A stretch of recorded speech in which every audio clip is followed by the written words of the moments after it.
নমস্কার বন্ধুরা, আজকে আমি কাঁচা আমের কাশ্মীরি আচার বানিয়ে দেখাবো।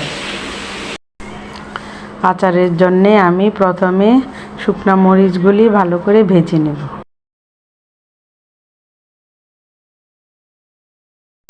দিয়ে দিলাম গোটা জিরে, পাঁচফোড়ন, এগুলি আমি ভালো করে শুকনো কড়াইয়ে ভেজে নেব।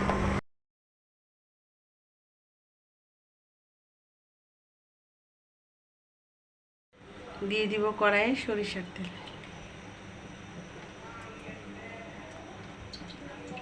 দিয়ে দিব কয়েকটি শুকনো লঙ্কা।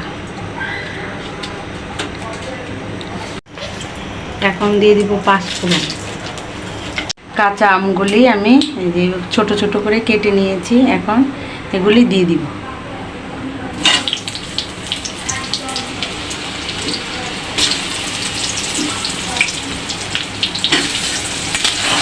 পরিমাণ মতো লবণ,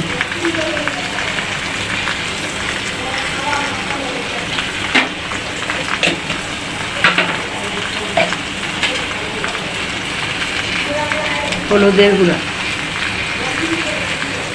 আগুনের দ্বারা আইতে পারতেছি না, এত দিব না, গুড়টা দিয়ে দিলাম। এখন আমি গুড় দিয়ে দিব।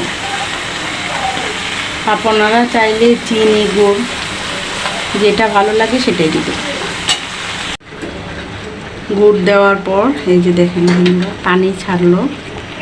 এখন এটা ভালো করে জাল করে নেওয়ার পরে আমটা সিদ্ধ হয়ে যাবে। ভাজা মশলার গুঁড়াটা দিয়ে দিব। মরিচের গুঁড়া দিয়ে দিব 1 চামচ। জাল বেশি দিব। এই যে দেখেন বন্ধুরা, এই আচারটা যত কষানো হবে এটার টেস্ট তত বেশি হবে। 1 বছর পুরা রেখে আপনারা খেতে পারবেন। এই যে দেখেন বন্ধুরা, একদম আচারটা এখন পুরোই রেডি হয়ে গেল। এখন এটা আমি নামিয়ে ঠান্ডা করে পরে বয়ামে ভরে রাখবো।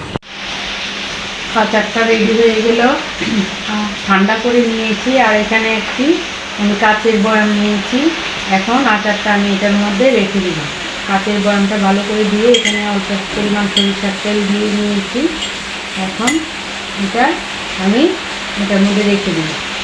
বন্ধুরা, আমার ভিডিওটি ভালো লাগলে লাইক, কমেন্ট, শেয়ার ও প্লিজ সাবস্ক্রাইব করে দিবেন। সবাই ভালো থাকবেন, সুস্থ থাকবেন।